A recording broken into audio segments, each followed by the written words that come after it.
Good morning, everyone. I'm Jan Carabeo with your morning digital news brief for Sunday, January 9th. This morning, police are investigating after a body was discovered in the Chamonix State Park.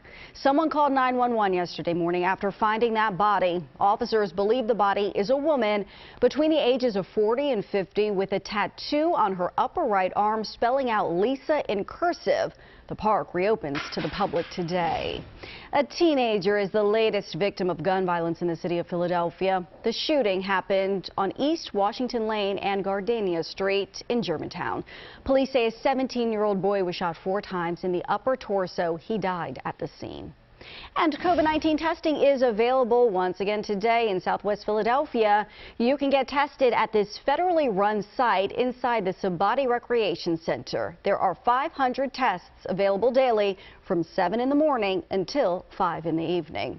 Now let's check the eyewitness weather forecast with meteorologist Tammy Sousa. Hi, Tammy. It's going to be a rough one today, Jan, especially for parts of the area north and west of Philadelphia. We have a winter weather advisory that's in effect. We've talked about this for several days.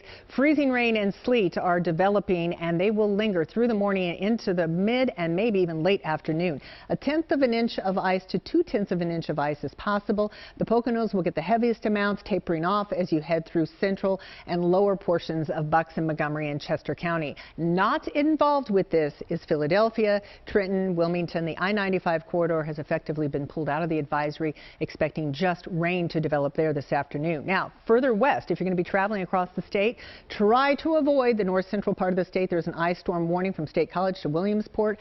That could be 1/4 of an inch to 1/2 inch of ice, power outages, and we are going to be looking at ice-covered and extremely dangerous roads.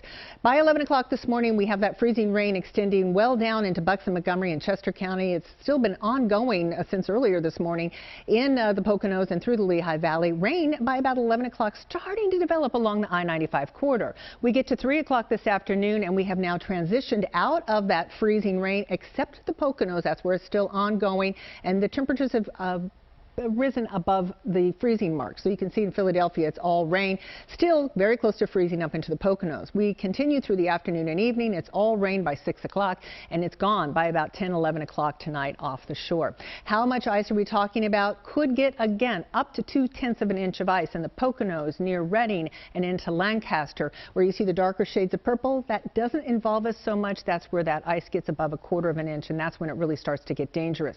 Across Philadelphia, South Jersey, down the shore in Delaware, it's going to be rain. This is a rain event. The rain develops this afternoon. So the threat ends between 1 and 3 for Montgomery, Bucks, and Chester County, up to 1/10 of an inch of ice there.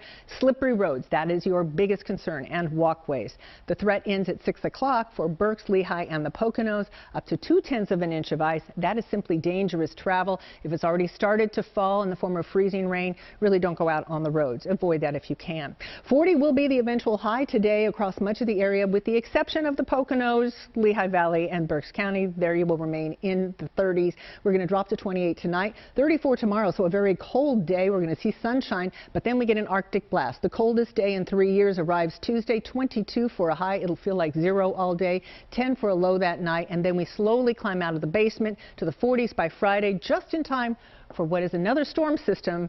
It remains to be seen if it's rain or snow come Saturday. Jan? Busy, busy, busy. Okay, Tammy, thanks so much. And remember, you can always get the latest news and weather headlines right here on CBSPhilly.com. I'm Jan Carabeo. Have a great day.